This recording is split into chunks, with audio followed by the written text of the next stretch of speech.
Next up, we've got an awesome guest for you guys tonight. That's right. He's from South Dakota, and he served our country in the military. He played in the Air Force. Yeah, give it up. Yeah, absolutely. Yeah. He played in the Air Force band with our very own Chuck. Yeah. And Marty as well. Yeah. Ladies and gentlemen, please welcome singer-songwriter Jimmy Weber.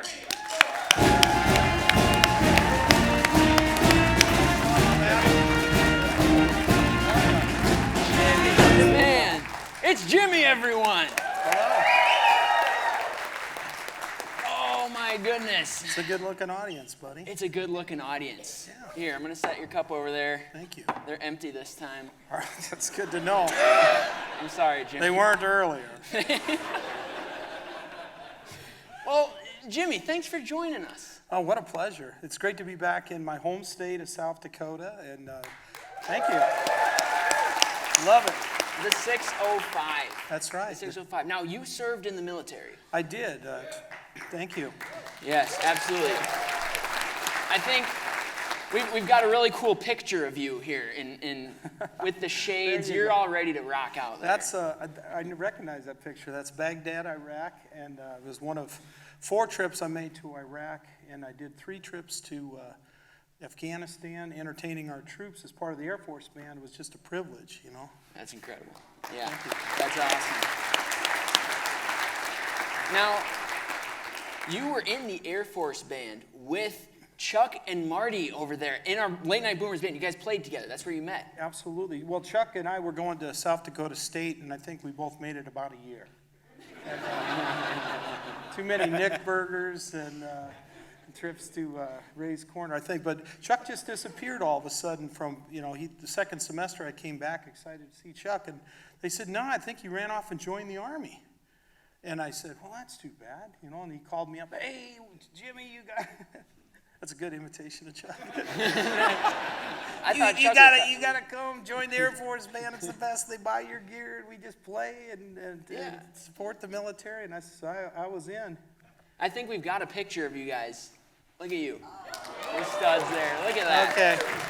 All right. Now that picture, Chuck looks the same, but this is before I discovered carbohydrates. I have a question for you, Jimmy. Where's Kid and where's Play in this photo? I'm not quite sure. 5 of you got that. Okay. We also have another picture of you guys in the band. Now, look at that's intimidating. Where did you get these? You guys are ready to hurt somebody. Gosh. I think we were having a stare down with Russia during the Cold War. Holy smokes. Stare down with Oh, man. We've also got, I think, Marty. We've got a picture of Marty playing sax back in the day. Look at that. Been jamming out since day one. Look at that. And then I think we've got one more picture of Chuck here. Look at him. He's writing the Late Night Boomin' theme song, actually, in this picture. He's writing 100 times, I won't get another flat top. I won't get another flat top. I punished him. They punished him for that. Yeah. So what was that like, playing in the Air Force band? Oh, it was an honor. And Chuck, I'll never get done thanking Chuck for that. It was, I grew up on the farm. I was a disaster on the farm. I would plow the wrong way and fill the gas tractor up with diesel. So I needed something, and Chuck just steered me the right way and just saved my life. It was just the biggest honor of my life, really, wearing that uniform and traveling. I've been to dozens and dozens of countries as a result of one guy remembering to make a phone call. So it was real cool. That's really cool. That's awesome. So I heard a funny story when you and Chuck were talking earlier about when you guys, your crazy little mischievous adventures. There was one about some sort of adventure that you guys would go on. There's a building of sorts. Yeah, well, we worked at Offutt Air Force Base, which used to be Fort Crook, which was like an Indian outpost kind of cavalry fighting staging place. So it was pretty old. So the building we worked in was, it was darn near Civil War era. And there was a ghost in there, and we know it. And we were told that, and I was like, I don't believe in that stuff, But man, you'd hear all these sounds at night. So I'd have to rehearse there because I was living in the dorms.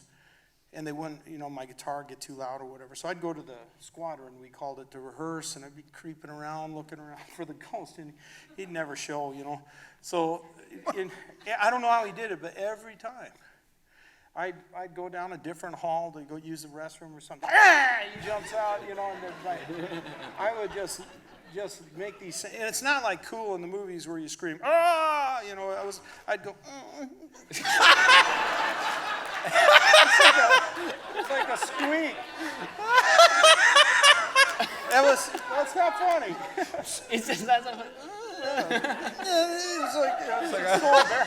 It wasn't a manly, if there was a ghost, he'd be going, man, I missed the Civil War. Those were some men. If we ever film the next Halloween movie, you'll be coming around the corner, and he's coming with a knife.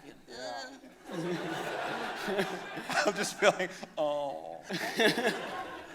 So then later on, we got a keyboard player on loan from a different band, and I decided, he's coming here to practice. I hid around the corner, and this keyboard player would come in at night, just, and I jumped out, and he just went, and I said, you all right? He goes, my dad died of a heart attack when he was 42. And I said, man, that would be funny, wouldn't it? He goes, no, he did. That's the truth. Did I tell you that? He said, oh my goodness. Well, Jimmy, you've got an album out now. It's called Black and Blue Heart. Oh, That's there your it is, album. yeah. Where can we find that? Well, thank you. We're super excited.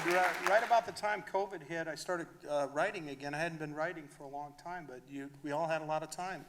So we started writing, and this album came together. We ended up recording this in Nashville with some of my favorite players of all time. These guys, the band guys, know these guys when I mention them, but they're the greatest studio players. The guys that played, Garth Brooks, Shania Twain, Alan Jackson, and all the current stuff too. But those were some of my favorite records, and to have them perform on this record was really surreal. It was such an honor.